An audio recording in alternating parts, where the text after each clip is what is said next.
Iraq में सरकारी सेना ने विद्रोहियों के कब्जे वाले तिक्रित में जीत का दावा किया। विदेश मंत्री सुषमा स्वराज ने इराक में फंसे अपने नागरिकों को लाने के लिए बुलाई भारतीय राजनयिकों के साथ बैठक। भारतीय नौसेना ने फारस की खाड़ी में अपने एक जंगी जहाज INS मैसूर को किया तैनात। इराक में फंसे भारतीयों को बाहर निकालने में सुविधा के लिए इसे किया गया है तैनात।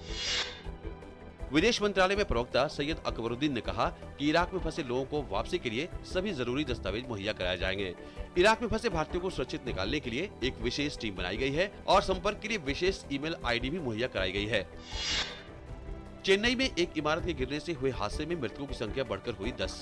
कुछ लोग अभी भी मलबे में 25 लोगों के फंसे होने की आशंका जता रहे हैं। बचाव अभियान जारी।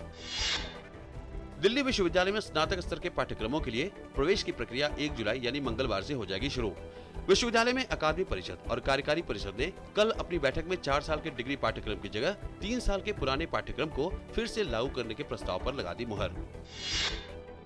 उपराष्ट्रपति हामिद अंसारी ने अपनी चीन यात्रा के दौरान पंचशील के 60वें वर्षगांठ पर आयोजित सम्मेलन में कहा कि भारत और चीन रणनीतिक साझेदार हैं और इन दोनों देशों के साथ मिलकर काम करना होगा। उपराष्ट्रपति ने कहा कि मौजूदा वक्त में ये जरूरी है कि दोनों देश एक दूसरे की जरूरतों को समझे और उद्देश्यपूर्ण एवं सार्थक सहयोग के लिए साथ मिलकर काम करें। विदेश सचिव सुजाता सिंह ने कहा है कि किसी भी देश के गलत नक्शे को दिखा देने से कोई क्षेत्र उस देश का नहीं हो जाता है। सुजाता सिंह चीन के द्वारा जारी अपने नए नक्शे में अरुणाचल प्रदेश और जम्मू कश्मीर के कुछ हिस्सों को अपनी सीमा में बताने संबंधी मीडिया रिपोर्ट पर दे रही थी प्रतिक्रिया। तमिलनाडु के राज्यपाल के रोसैया को कर्नाटक के राज्यपाल का अतिरिक्त प्रभार सौंपा गया। बेंगलुरु में एक कार्यक्रम में के रोसैया को कर्नाटक के गवर्नर पद की शपथ दिलाई गई। असम में बाढ़ से हालत गंभीर होती जा रही है। राज्य के 4 जिलों में तो बाढ़ ने अपना भीषण रूप धारण कर रखा है। बाढ़ से अब तक करीब 10 लोगों की मौत हो गई है।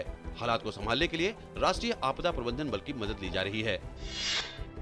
साइना नेहवाल ने जीता ऑस्ट्रेलियन ओपन सुपर सीरीज का खिताब। फाइनल में दुनिया के 11वें नंबर की खिलाड़ी कैरोलिना मारिन को दी मात। ब्राजील ने पेनल्टी शूटआउट में चिली को 3-2 से हराकर क्वार्टर फाइनल में किया प्रवेश। कोलंबिया ने उरुग्वे को हराकर अंतिम 8वें जगह बनाई। विंबलडन में एक बड़ा उलटफेर। महिला एकल में पहली वरीयता प्राप्त सेरेना विलियम्स का सफर हुआ समाप्त। वहीं पुरुष वर्ग में रॉजर फेडरर और राफेल नडाल अपने अपने मुकाबले जीतने में कामयाब रहे। भगवान जगन्नाथ की रथ यात्रा आज से हुई शुरू। लाखों श्रद्धालु रथ यात्रा में कर रहे हैं शिरकत। प्रधानमंत्री ने इस अवसर पर देशवासियों को दी शुभकामनाएं।